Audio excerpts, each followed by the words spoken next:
সংস্থার শিল্পী বন্ধুদেরকে আমি আমন্ত্রণ জানাচ্ছি উদ্বোধনী সঙ্গীত পরিবেশন করার জন্য।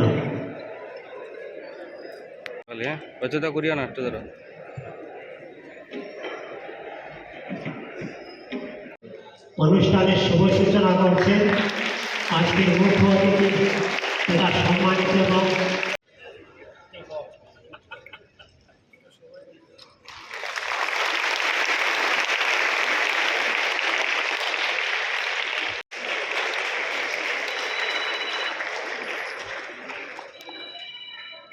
ধন্যবাদ সবাই।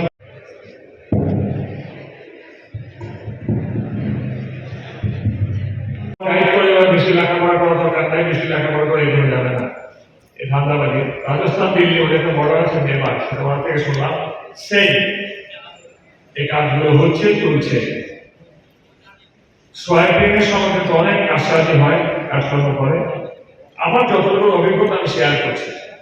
কেউ যদি বাইরে ঘুরতে যায়, ক্যাশ টাকা নিয়ে যাওয়া ভালো, কারণ এটিএম কার্ড দিয়ে বাহাদুরি দেখা যায়।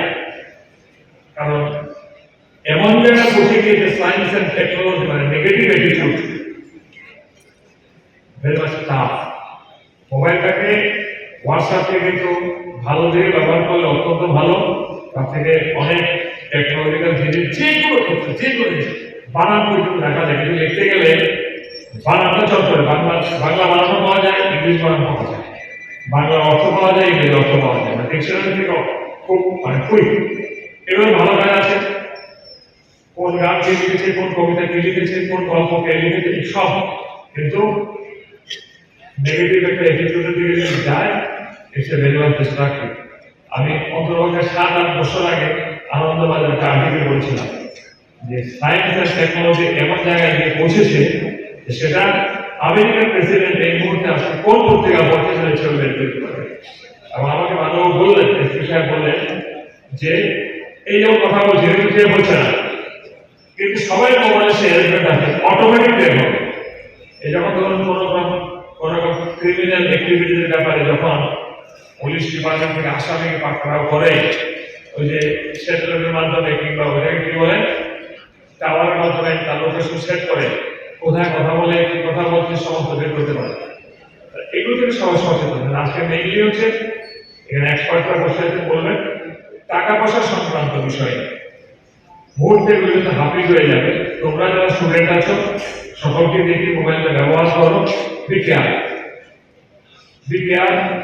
কারণ টাকা পয়সা সংক্রান্ত ব্যক্তিগত জিনিস, তার নিজস্ব ব্যাপার, নিজস্ব স্বাধীনতা, নিজস্ব কনস্টিটিউশনাল রাইট।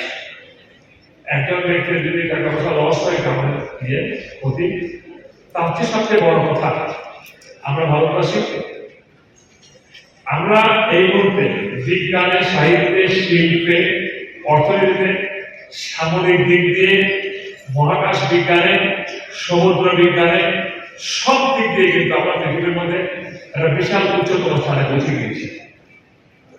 আমাদের কিছু কিছু বহির্রাষ্ট্রের শত্রুরা আছে যারা আমাদেরকে অর্থনৈতিক পক্ষ করতে চায়। সবাই আমরা কিছুদিন যাবত লক্ষ্য করছি, রেগুলারলি মানুষ পুলিশের কাছে আসছে, টাকা নিয়ে চলে যাচ্ছে ফোন করে। এক সময় ছিল যে ওটিপি কনভিন্সিং হয়েছে বলতো, আমরা সবাই জানি ওটিপি শেয়ার করবো না, কিন্তু তারপরে আমি দেখেছি আমাদের কাছে চলে আসে। আমি তো জানতাম ওটিপি শেয়ার করতে নেই, কিন্তু আমি তো আমার মিসেসকে বলে দিয়েছি ওটিপিটা দিয়ে দিতে। একাকে বলে দিয়েছে যে এটা আমার মিসেসের কাছে আছে, মিসেসের কাছে ফোন করুন, মিসেসকে ফোন করে বলে দিয়েছে। কারণ তাদের কথাবার্তা বলে এমন কনভিন্সিং হয়েছে, কথাবার্তা বলে ওটিপি শেয়ার করে দিচ্ছে, অনেক মূল্যবান তথ্য শেয়ার করে দিচ্ছে। আমি তো ফোনই ধরি না আমার নাম্বার থেকে। এত সব সচেতন করার পরেও ওটিপি শেয়ার হয়ে যাবে। কিন্তু আজকাল দেখা যাচ্ছে ওটিপির প্রয়োজন নেই, ওটিপি ছাড়াই টাকা নিয়ে চলে যাচ্ছে। আমরা কষ্ট করে যে পয়সা বিক্রি করছি, সেখানে আমরা দেখেছি, আমি কিছুদিন আগে দিল্লিতে একটা কিনে গিয়েছিলাম, 10 টাকা এসেছি, এখানে ডেমো লিখে দিয়েছে ওটিপি দরকার নেই। মোবাইলটা আমরা যে কাজে ব্যবহার করি, আমাদের এটা দৈনন্দিন কাজের একটা অঙ্গ হয়ে গেছে মোবাইল। কিন্তু দেখছি ওটিপি কেন ওরা মোবাইল থেকে দিয়ে দিচ্ছে হ্যাকারের হাতে, মোবাইল যাত্রা করছে, মোবাইল নিয়ে ব্যাংক অ্যাকাউন্ট নিয়ে পার্সোনাল ডেটা নিয়ে সব ছবি নিয়ে যাচ্ছে, ব্ল্যাকমেল করছে, ছবি আপলোড করে দিচ্ছে। তারপরে ভিডিও কল আসছে, ভিডিও কলটা আসছে 20 জনের কাছে, মেয়েরা ফোন করছে, ভিডিও কল করছে, তারপর টাকা চাইছে। এই যে একটা পরিস্থিতি হয়ে গেছে, মানুষ চারিদিকে ভয়ে আসছে ঘরে যে কখন টাকা নিয়ে যায়। কিছুদিন আগে আমার জায়গায় ঘটনা হয়েছে, ফিক্সড ডিপোজিট মানে ব্যাংকের থেকে তো সেভিংসে টাকা নিয়েছে, ফিক্সড ডিপোজিটের টাকা ব্যাংকে নিয়ে চলে গেছে। এই আমরা এখানে আজকে এই ধরনের একটা অ্যাওয়ারনেস প্রোগ্রামের আয়োজন করেছি।